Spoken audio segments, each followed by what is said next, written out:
네, 오늘은요, 조금 전에 제가 미리 예고해드린 대로 김성태 바른정당 선대위 조직본부장이 스튜디오에 나와 있습니다. 네, 바른정당 유승민 후보와 관련해서 자세히 이야기를 나눠보도록 하겠습니다. 어서 오십시오. 안녕하십니까? 예, 안녕하세요. 네, 오늘 저희가 궁금한 점 많이 여쭤보겠습니다. 예. 상세하게 좀 설명을 해주시기 바랍니다. 자, 일단 어제 치러진 재보궐선거 이야기를 안 할 수가 없는데 어제 재보궐선거에서 자유한국당이 완승을 거두지 않았습니까? 심정수 차장이 어제 내용 정리를 잠깐 해주시죠. 지금 표에 나오듯이 네. 전국 29곳에서 재보선이 치러졌습니다. 국회의원 네. 선거가 한 곳에 있었고요. 네. 나머지 28곳 결과를 지금 보시는 바와 같이 거의 3분의 1에 해당하는 11명 당선을 자유한국당이 가져갔고요.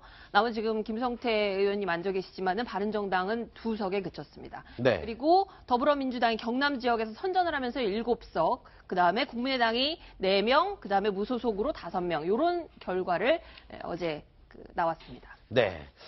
자, 본부장님, 일단 어제 재보궐선거 결과 바른정당이 지금 2명밖에 당선이 되지 않았습니다. 좀 부진한 성적에 조금 당내 분위기가 안 좋을 것 같아요. 기분 좋은 현상은 있을 수가 없죠. 그렇겠죠. 아무래도. 지난 2000년 이후에 한 28차례 보궐선거가 있었는데 네. 평균 이제 투표율이 한 30%가 좀 넘었었어요. 네. 어제 그런데 재보궐 투표율은 한 28%. 그러니까 평상시 28번 한 것 중에서 한 2% 정도는 빠지는데 네.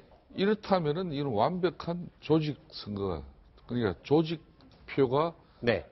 선거의 반영이 된 향방을 거다. 가름했죠. 네. 그렇기 때문에 기존 올해 보수 정당의 뿌리를 가지고 있는 자유한국당과 민주당이 절대적으로 유리할 수밖에 없었죠. 네. 그래도 네. 그렇지만은 창당한 지 3달도 채 안 되는 바른정당에게 우리 국민들이 아주 따끔한 질책과 따뜻한 격려도 동시에 주신 그런 선거입니다. 저희로서는 네. 참 안타깝고 좀 한편으로는 좀 참담한 심정도 가지고 있습니다. 네. 자, 참담한 심정이었다고 솔직하게 말씀을 해 주셨는데요. 사실은 유권자들의 어떤 심판을 달갑게 받겠다. 그런 입장으로 지금 이해를 하겠습니다. 그런데 바른정당 선대위 회의 분위기가 지금 얘기 들은 것처럼 그닥 좋지는 않았습니다. 저희가 영상으로 준비를 해봤습니다. 함께 보시겠습니다. 재보궐선거에서 우리 바른정당이 좋은 성적을 받지 못해서 죄송하고 안타까운 심정입니다. 선거 결과를 무겁게 받아들입니다. 바른정당이 잘못한 것입니까? 유승민 후보가 잘못한 것입니까? 친박 패권주의에 맞서서 용기 있게 광야로 뛰쳐나왔습니다. 간절하게 국민 여러분께 호소드리겠습니다. 우리 바른정당을 지켜주십시오. 유승민 후보를 지켜주십시오. 황 의원의 얘기가 와닿는 것 같습니다. 지금 재보궐선거의 성적이 부진하다고 해서 유승민 후보가 잘못한 게 있는 건 아니지 않냐 이런 이야기를 해줬는데 자 유승민 후보 요즘 대구 경북 지역에 굉장히 심혈을 기울이고 있습니다. 대구 경북 지역이 거의 상주하다시피 한다라고 하는데 어떤 활동을 하고 있는지 저희가 또 영상으로 준비했습니다. 이와 관련된 이야기도 영상 이후에 계속 이어가겠습니다.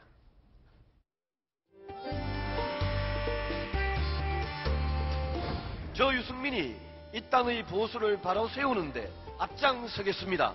문재인과 싸워서 반드시 이기겠습니다.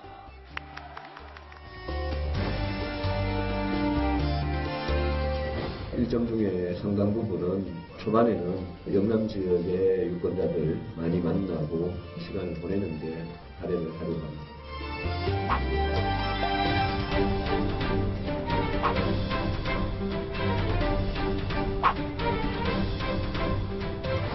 저 유승민은 대구의 아들입니다. 화끈하게 밀어주십시오.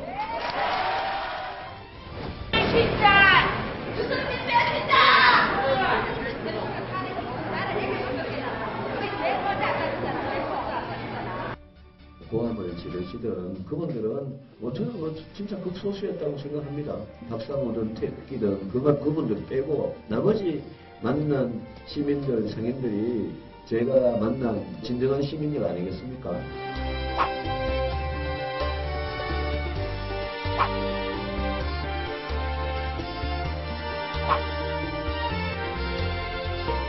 제가 보수의 대표가 될 거라고 저는 확신을 합니다.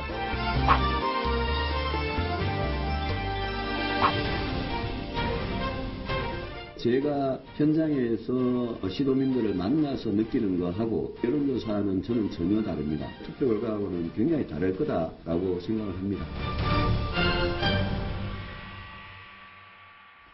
네. 김성태 의원님 아까 그 영상에서 배신자 소리 대구 시민이 외친 거 장면을 보면서 씁쓸하게 한번 웃음을 지으셨는데 어떤 의미의 웃음이셨습니까?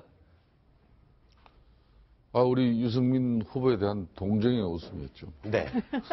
안타깝다는 알겠습니다. 말씀이십니다. 자, 손소 변호사가 뭐 질문할 거 있다고 아까 말씀하셨는데 조금 전 영상도 나왔습니다만 이제 유승민 후보가 후보로 선출된 후에 TK 지역에 사실상 뭐 굉장한 힘을 들이고 있습니다. 지금 달력 나오는데요. 3월 28일에 대선 후보로 선출됐고 첫 주말이 4월 2일이었는데 대구를 시작해서 지금 화면에 나오는 것처럼 굉장히 많이 TK 지역을 찾고 TK 지역에 가장 공을 많이 들이고 있습니다. 심지어 어제도 역시 경북 지역에 있었는데요. 이게 어떤 전략인지 또 지금 현재 성과가 있다고 보시는지 만약 성과가 미진하다면 혹시 전략의 수정이 필요한 상황은 아닌지 알고 싶습니다. 지금 유승민 후보 같은 경우에는 대한민국 정치의 보수의 본류가 TK입니다. 네. TK에서 보수의 적자가 되겠다는 그런 처절한 호소를 대구 경북 도민들에게 보내고 있는 것이죠. 네. 뭐 이걸 지금 3개월 넘게 하고 있습니다만은 아직 TK 민심은 우리 유승민 후보에게 제대로 관심을 기울여 주지 않고 있는 그런 안타까운 실정이에요. 네. 그렇다고 해서 지금 유승민 후보가 이 대구 경북에 치중된 이런 어떤 보수에 대한 적극적인 애정 공세를 뭐 지금 당장 또 걷어치우고 네. 수도권 중심의 어떤 사회적 약자들이라든지 비정규직 또 이 노동 문제, 약자들의 또 생활 환경 보호 문제 이런 걸 가지고 본인이 특히 잘할 수 있는 경제 문제를 가지고 네. 중앙 정치에 집중할 수도 있겠지만은 네. 유승민 후보는 가장 자신이 지향하는 보수의 적자가 되겠다는 그런 어떤 강력한 의지가 있어요. 그렇기 네. 때문에 저렇게까지 대구 경북에 공을 들이는데 이제 대구 경북 주민 여러분들께서도 우리 유승민 후보 좀 이제 마음을 주실 때 됐습니다. 제가 네. 볼 때. 네. 너무 안타까워요. 네. 지금 김 의원님께서 지금 보수의 적자 얘기를 하셨는데 사실 네. 이제 바른정당이라는 그 어떤 당의 정체성을 봤을 때는 우리 지금 김 의원님도 나와 계시지만 한국노총 출신이시고요. 네. 그러니까 합리적인 진보, 개혁적 보수를 상징하는 어떤 인물들이 상당히 많이 모여 계셔요. 그리고 그렇습니다. 유승민 후보도 마찬가지로 재작년에 원내대표 그 국회 교수단체 대표 연설에서 얼마나 그 사람들을 감동시키는 그 연설을 했습니까?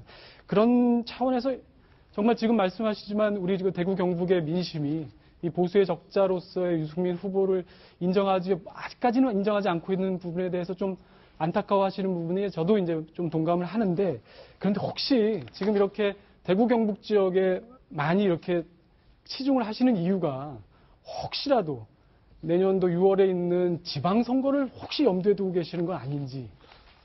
지금 뭐 당장 발등에 불도 지금 끄지를 못하고 있는데 내년 6월 지방자치 선거까지 겨냥한 그런 포석을 두고 대구 경북에 공을 들이고 있는 그런 건 아니죠. 네. 거듭 이야기 드리지만은 우리 바른정당이 깨끗하고 따뜻한 이런 보수를 지향하면서 새로운 그 보수의 가치를 위해서는 지금까지 대한민국의 산업화 근대화의 이런 큰 발전적 변화를 뒷받침해준 그런 이 보수에 대한 인식의 전환을 위해서 정말 지금까지의 어떤 그런 정치인의 공을 들이는 것보다는 정말 최선을 다하겠다는 그런 생각이 배어 있는 것 같아요. 네. 제가 조금 아픈 얘기를 조금 현실적인 얘기를 드려야 될 것 같은데 네. 그 본부장님 이렇게 돈 없이 선거 치러본 적이 있으신가 싶습니다. 지금까지 계속 새누리당에 계시면서. 근데 바른정당이 어쨌든 창당한 지 얼마 안 되고 그래서 재정적으로 되게 어렵다고 들었습니다. 그리고 대선을 이제 치를 때 선거 보조금이 나오는데 지금 화면에 나가는 것처럼 의석수에 따라서 배분을 하다 보면은 63억 정도가 나오고 나라에서 주는 게 그 정도고 후원금까지 합쳐서 한 90억밖에 안 됩니다. 사실은 네. 지난번에 박근혜 전 대통령 나올 때 거의 500억 가까이 썼잖아요. 네. 90억 가지고 선거 다 치를 수 있겠습니까?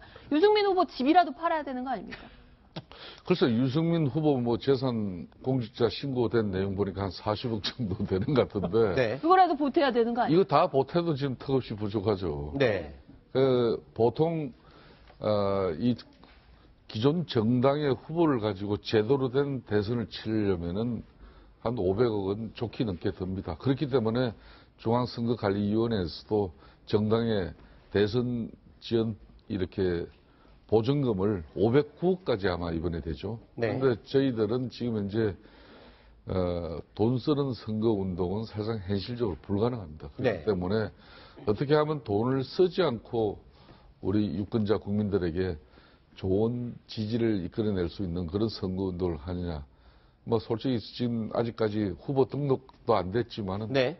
현실적으로 참 많은 어려움을 겪고 있습니다. 방금 말씀하신 그러면 돈을 쓰지 않고 선거 운동을 할 수 있는 방법, 대표적으로 어떤 것들을 지금 고려하고 계시는지 몇 가지 좀 소개를 해 주시죠. 그러니까 언론과 SNS 잘 활용하고 네. 후보가 직접 발로 뛰어서 네. 몸으로 때우는 그런 선거 운동 하겠다는 건데 네. 이게 글쎄 좀 상당한 어느 후보들 그렇게 안 하고 싶은 후보가 있겠습니까? 그렇지만은 지상파를 통해서 종편을 통해서 후보 뭐 이런 연설 이런 걸 또 광고를 해야 되고 네. 많은 비용이 그리고 유세차도 저희들 같은 경우는 각 선거구별로 이렇게 한 대씩 기존 정당 같은 경우는 그걸 가지고 지역의 골목골목을 누비면서 우리 대통령 후보 유승민 후보를 네. 알려야 되는데 지금 현재 그러기에는 한계가 있는 실정이에요. 자, 이쯤 되면은 연대 이야기를 안 할 수가 없습니다. 지금 완주를 한다 하더라도 지지율을 봤을 때는 이 보조금을 다시 돌려받을 수 없을 정도의 수준이 될 것 같은데 이렇다면은 연대 없이 완주하겠다라고 하는 유승민 후보의 뜻, 글쎄요. 당내에서는 어떤 분위기인가요? 그래도 연대를 해서 현실적인 부분을 조금 보충을 하자 이런 분위기는 없습니까? 유승민 후보는 본인의 자력으로 네. 바른 정치를 다시 대한민국 국민들에게 올바르게 각인시키기 위해서 정말 처절한 진정성만이 자기가 이번 선거에서 국민들에게 대하는 그런 도리이다 이렇게 생각하기 때문에 네. 정치공학적이고 후보들 간 연대를 통해서 네. 자신의 지금 어려움을 극복하고 개선해 나가기보다는 본인의 정치적 소신을 더 지금 중시하고 있는 것 같아요. 그런데 네. 그런 후보를 우리 당이 적극적으로 뒷받침하고 동료 의원들이 뭐 도와주는 게 우선이지 지지율이 지금 낮으니까 네. 당신 지금 연대의 길부터 먼저 모셔가고 찾아라 이렇게 이야기하기는 아직까지 상당한 곤란한 상황이죠. 네. 정말 궁금한데 네. 지금 바른정당이 말씀하신 것처럼 기대감도 큽니다만 홍준표 후보하고 요즘에 날 세우는 얘기들을 많이 하시잖아요, 의원님. 큰 네. 집, 작은 집 논쟁부터 시작해서 지금 잠깐 별거 중이다 그런 얘기까지 하고 물론 그 말씀에 대해서 전혀 동의를 하지 않으시겠지만 결국은 한국당하고 합당을 하지 않겠느냐, 후보 단일화를 하지 않겠느냐 이런 전망이 많아요. 사실 뿌리가 같긴 하잖아요. 어떻게 보세요? 절대 안 하실 겁니까, 정말? 오늘은 뭐 후보들 세탁기 넣고 돌린다는 이야기까지 나왔으니까 정말 갈 때까지 가는 것 같아요. 참 본인들도 후보로서 예민한 지금 시간이고 시기도 하지만은 좀 절제된 용어가 됐으면 좋겠고 네. 중요한 사실은 지금 보수 후보들 간에 이렇게 다툼을 통해서 뭐 이런 재살 깎아먹기식 이 경쟁은 저는 별 의미가 없다고 봅니다. 네. 그렇기 때문에 지금 시대 정신이 우리 국민들 유권자가 바라는 것은 새로운 정치 지행이에요. 작년 4.13 총선부터 국민들은 거대 여당, 거대 야당 이런 민주당, 새누리당, 기득권 이런 세력들에 의한 정치는 이제 더 이상 이 땅에 존재하지 않길 바랍니다. 네. 그래서 이제 뭐 지금 정치 지행이 됐는데 막상 이번 대선에서 우리 국민들의 선택은 그런 새로운 정치 지행과 함께 이런 대연정 시대를 열어나갈 것인지 그렇지 않으면은 아직까지 기존의 어떤 정치적 이런 기반을 둔 정치 세력에게 네. 국가의 미래를 맡길 것인지 네. 이런 부분에 대해서 저희들도 상당한 큰 고민을 하고 있습니다. 알겠습니다. 조금 전에 유승민 후보에 대해서 경제 전문가다라는 얘기를 잠깐 네. 해주셨는데 경제학 박사 출신 아니십니까? 유승민 후보가. 그렇다면 자, 경제 공약 대표적으로 국민들의 마음을 이끌 수 있는 당길 수 있는 어떤 경제 공약 대표적인 거 뭘 지금 준비하고 있습니까? 특히 이제 이 일자리 부분에 있어가지고 이 기업들의 일자리를 늘리고 특히 고용을 정대시키는 그런 기업에 대해서는 정부가 상당한 세제적인 지원뿐만 아니라 네. 실질적인 기업들의 이런 고정비, 즉 인건비 부담을 덜어줄 수 있는 뭐 그런 정책도 지금 준비하고 있고 네. 특히 지금까지 비정규직의 어떤 임금 차별과 고용 근로조건의 개선을 가지고 많은 뭐 역대 정치권에서 그렇게 했지만 막상 실천할 의지는 제대로 없었어요. 그런 측면에서 특히 경제 전문가인 유승민 후보는 우리 사회의 올바른 건강성을 회복하기 위해서는 이 노동의 차별이 있어서는 안 된다는 그런 관점에서 사회개혁을 상당히 앞으로 강력하게 끌고 가겠다는 그런 의지를 담을 것 같습니다. 알겠습니다. 정해진 시간이 있어서 제가 짧게 마지막 질문 한 번 더 드리겠습니다. 최순실 청문회 이후에 MC 성태라는 별명 얻으셨잖아요. 그런데 그 이후에 저 영상으로 잠깐 보시겠지만 춤을 자주 추셨습니다. 본인의 춤 모습을 영상으로 이렇게 보셨는지 모르겠는데 저 춤 당에서 시킨 겁니까? 아니면 스스로 바른정당을 알리기 위해서 그렇게 자발적으로 나서신 겁니까? 저 화면도 우리 바른정당 후보 선출 대회에서 한 건데 저는 사무총장으로서 바른정당의 지지율과 바른정당의 대선 후보를 우리 국민들이 인정해주고 띄워주는 길이라면은 저 몸 불사를 그런 각오로 이제 저 참 그렇습니다. 다시 보니까 어떠세요? 우리 집 큰 딸의 자식들 참 아버지 별걸 다 하십니다. 정말 별걸 다 하고 있습니다. 알겠습니다. 제발 국민들 우리 유승민 후보 바른정당 이제 좀 잘 봐주십시오. 예, 알겠습니다. 자, 귀한 시간 내서 저희 스튜디오에 직접 나오셔서 고맙습니다. 다음에 또 뵙겠습니다. 예, 감사합니다.